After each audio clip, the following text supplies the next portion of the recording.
Machiavelli in this Illuminati, all through your body. The blows like a 12-gauge shot. Feel me? And God said He should send His one begotten Son to lead the wild into the ways. Follow me. Les potos, on va parler de Sandro Tonali qui a impressionné cet après-midi contre la Lazio de Rome. Il a été supervisé par des scouts, comme on vous l'a dit hier, du Paris Saint-Germain, désireux de renforcer son milieu de terrain dans l'optique d'une seconde partie de saison très chargée.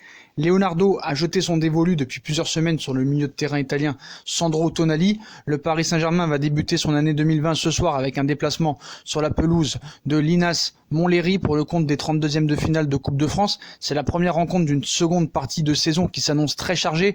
En effet, les Parisiens sont encore qualifiés sur tous les tableaux avec en ligne de mire une double confrontation face au Borussia Dortmund en 8e de finale de la Ligue des Champions. Pour être compétitif sur tous les tableaux, Leonardo souhaiterait renforcer son groupe lors de ce mercato hivernal. Donc, il a été vraiment impressionnant cet après-midi, il faut le préciser. Voilà. C'est l'un des secteurs de jeu visés par le technicien brésilien et c'est un milieu de terrain. Voilà. Pour cela, les dirigeants du club suivent de très près le dossier Sandro Tonali, 19 ans, milieu de terrain de Brescia en Serie A. Voilà, aujourd'hui, des observateurs du Paris Saint-Germain étaient présents dans les travées du stade. Mario Rigamonti, titulaire dans l'entrejeu face à la Lazio de Rome, il a impressionné alors que son équipe était réduite à 10 dès la 39e minute de jeu face à un des poids lourds du championnat italien. Ses coéquipiers n'auront cédé que sur un but à la 91e minute malheureusement d'Immobilier. Une nouvelle performance majuscule de folie qui devrait continuer d'éveiller les désirs et envies des écuries qui le suivent de très près. Paris est prévenu, la concurrence sera rude dans ce dossier, mais vraiment un très bon match de Tonali ce soir, que ce soit au niveau de la récupération, au niveau du jeu vers l'avant, au niveau des courses, ça a été vraiment impressionnant et je pense que ce joueur vraiment est le futur. Et le futur, je pense même que, d'après ce que je vois, donc faudra voir, c'est peut-être mieux que Marco Verratti. Donc après, il y a plusieurs concurrents sur le dossier, comme je vous l'avais révélé il y a quelques jours, le PSG est vraiment à la lutte avec la Juventus et l'Inter de Milan pour Sandro Tonali.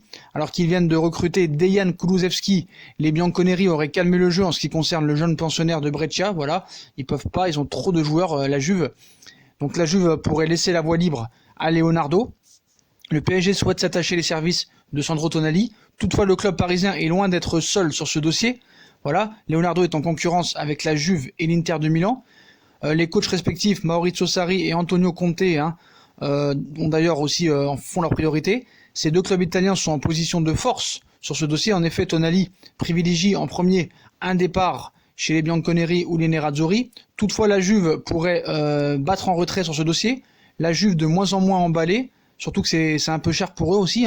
Donc la Juventus aurait calmé ses ardeurs pour Sandro Tonali, alors qu'elle vient de recruter Dejan Kulusevski. La vieille dame se contenterait désormais sur d'autres pistes.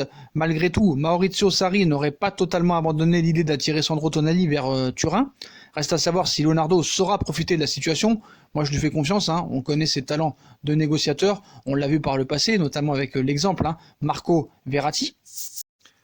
Donc maintenant, c'est le prix. Apparemment, Brescia demanderait 50 millions d'euros. Est-ce que Paris est déjà programmé dans le dossier Tonali pour mettre une offensive à 50 millions d'euros? Donc Sandro Tonali, on le sait, il veut peut-être rester en Italie. Le PSG pourrait être en position de force pour Sandro Tonali. Il préparerait une offre entre 45 et 50 millions d'euros. Voilà. Donc la piste menant à Sandro Tonali ferait l'unanimité à l'Inter de Milan aussi. Giuseppe Marotta, administrateur délégué de la formation lombarde, serait un fervent admirateur de son compatriote au même titre qu'Antonio Conte. Les interistes aussi ont donc prévu de lancer les grandes manœuvres en vue du prochain mercato estival.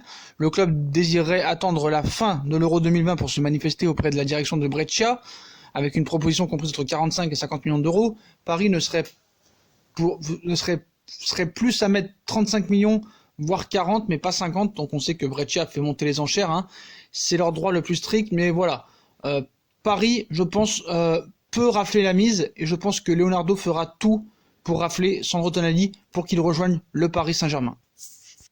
Donc voilà les postos. Sandro Tonali a été supervisé cet après-midi et il a été totalement subliminal malgré la défaite de ses compères face à la Lazio de Rome. Mais voilà, il a vraiment impressionné beaucoup de monde et Paris est plus que jamais sur le dossier. Donc voilà les postos, dites-moi si en commentaire vous avez vu le match de Tonali contre la Lazio de Rome et qu'est-ce que vous en avez pensé? Est-ce que Paris doit en faire sa priorité pour le milieu de terrain? Voilà, dites-moi en commentaire ce que vous en pensez. Puis comme d'habitude, hein, on like, on partage, on s'abonne, on active la cloche pour les notifications. On nous rejoint sur nos différents réseaux sociaux, Instagram, Facebook, Snapchat, Twitter, ainsi que sur Utip, hein, si vous voulez faire évoluer la chaîne en regardant les pubs gratuitement ou en faisant un petit don. Voilà les postos, je vous souhaite une très bonne vidéo à tous et à plus tard pour des nouvelles infos. Mercato, ça n'arrête pas aujourd'hui les postos parce qu'on est en sursis comme je vous l'ai dit. Tchuss!